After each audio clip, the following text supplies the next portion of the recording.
Alright guys, welcome back to another video. Matt Malone here, and today we're going to be talking about common issues on a G35 and what to look for when you're buying one. If you're looking for one of these as your first car, you're just in the market for like a project car, this is going to help you talk down the price on whoever you're buying it from. Now, I've had two G35s. The first one I gave to my brother, it was the 2005 G35 sedan automatic. This one is a 03 sedan, and this one's a manual. I just want to say everything that we're going to go over today also applies to the 350Zs and also the G35 coupes. Now, with that being said, guys, we're going to start from the front of the car and work our way to the back just so I don't miss anything. I didn't even make a list. Like, that's just how much I know the car. Now, first things first, you want to be there for the cold start. If the owner's already started the car, there's probably something funny going on. Either it has electrical issues, the engine's doing some weird noise when it's cold, or he has to do something ghetto just to start it. Moving on to the coil packs. VQs love to burn out their coil packs, and if the car is somewhat misfiring while it's running, you can actually hear the arc on the coil pack. And it's always good to have extra coil packs. Now, moving on to the tube seals,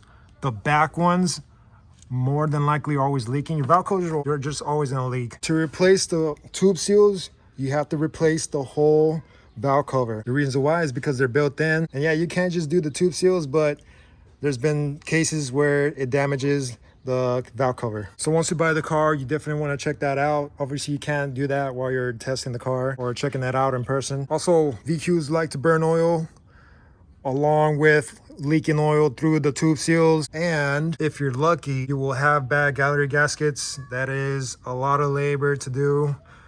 Obviously, you can't tell just by looking at it like this, but I feel like it'll help if you have an oil pressure sensor, and just to keep that monitored, because VQs, they don't tolerate low oil pressure. I've actually seen a VQ low on oil and it just blew up in front of me. If you're buying a manual, check your clutch fluid reservoir, see if it's full or it's going empty. If it's empty, then it's probably your slave. The slave cylinder likes to go out on these and they like to leak a lot. Speaking of leaks, if there's a leak under the car, it might be the slave, or it could be a loose oil pan. I wouldn't tighten the bolts too much, they could snap. Just make sure they're snugged. And the next thing you want to look at is the oil cooler gasket. The oil cooler always leaks on these. I've had to replace one on this and one on my brother's. Now I want to come down here and show you guys where the oil cooler is. It is where the oil filter is at. Basically what you have to do is unbolt the stud for the oil filter. And then this whole piece comes off, attached to these lines here. And then you'll see the O-ring gasket. That's what you have to replace to fix this oil leak that you have down here. And since we're down here, let's look at the ballast. On the 2003, the ballast looks like this. So if you have a headlight out, you change the bulb, it doesn't work, it's going to be your ballast.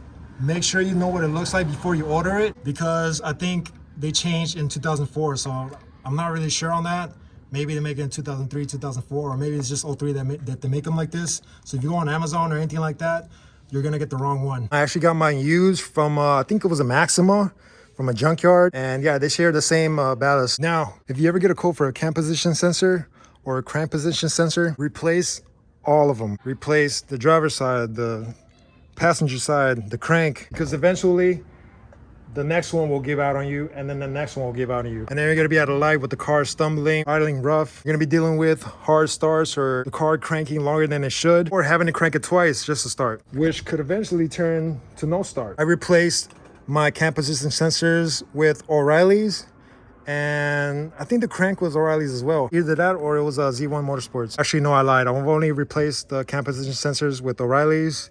The crank, I have not replaced. But don't be like me, replace all of them. Moving on to the next thing. Suspension bushings suck on this car. Everything's gonna be bad. Ball joints as well, especially if it's like maybe over 150,000 miles. Just be ready to replace all of that. On that one, it was so bad, I could grab the lower control arm and just move it around with the car lifted. Also, the wheel hub sucks. I had to replace both of these as well as the 05. For this next common issue, let's say you test drove the car already, it's warmed up and everything, and then you come to turn it off, and then when you come to turn it back on, it revs up to like maybe 1.5K, 2K, and it comes back down and it hits damn near zero. It comes back up and stabilizes.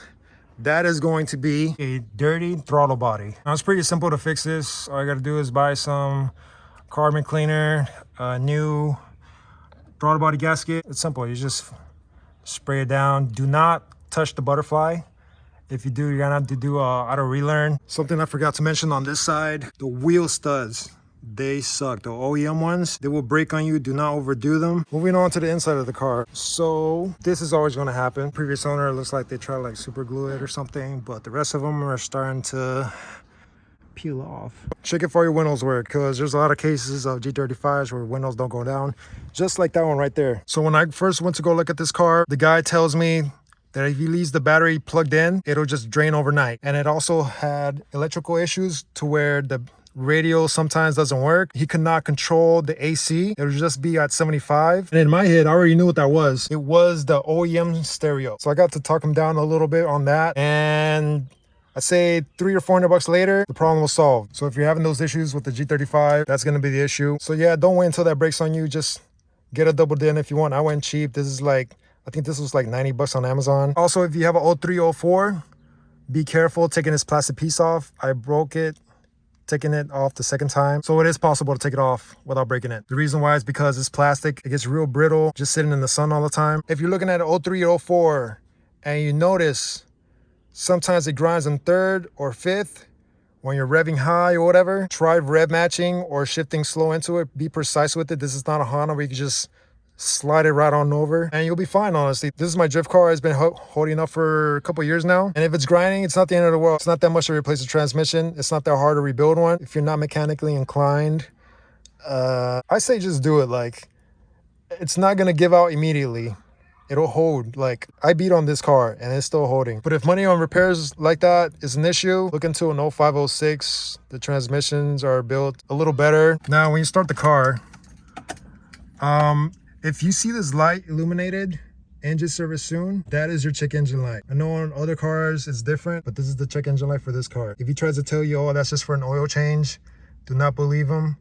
It's a check engine light and it has a code. If you're planning to get an aftermarket steering wheel for your 350Z or G35, do not remove your cruise control controllers. You will get a check engine light and you will have like 3 codes. It may not pop up immediately, but eventually it will. They sell a bracket for your steering wheel for these, but it'll be like right here or something. I just used double-sided tape and taped it on the back of that. Something I forgot to mention under the hood, when you get your car, replace your PCV. It is always bad, so just replace it. The tube would be brittle, so I might just want to get one too. If you take it off, it'll like crack and it'll just like, you'll have a vacuum leak right here. Now, if you guys are trying to go low on this car, I gotta show you a little something. Let's look over here on this G35. Notice that the spring is on the lower control arm and it's separated from the shock absorber. What I recommend is getting a true coilover setup. All right, sorry about that, guys. My phone died in the middle of recording, but like I was saying, if you want to go low on a G35, I'd recommend the true rear coilovers. That way you're not having trouble setting up your preload. Installing them is a little bit of a hassle too. But yeah, guys, that's all I gotta say about these beautiful cars here. If you want to stick around for more, this is my drift build. That over there is my race car build. There's a Type S swap RSX base. More to come for both cars. So if you guys think I've missed anything in this video, make sure to throw down in the comments to help the next guy out. If you guys have any questions, let me try to ask. But other than that, like, subscribe, and I'll see you guys in the next one.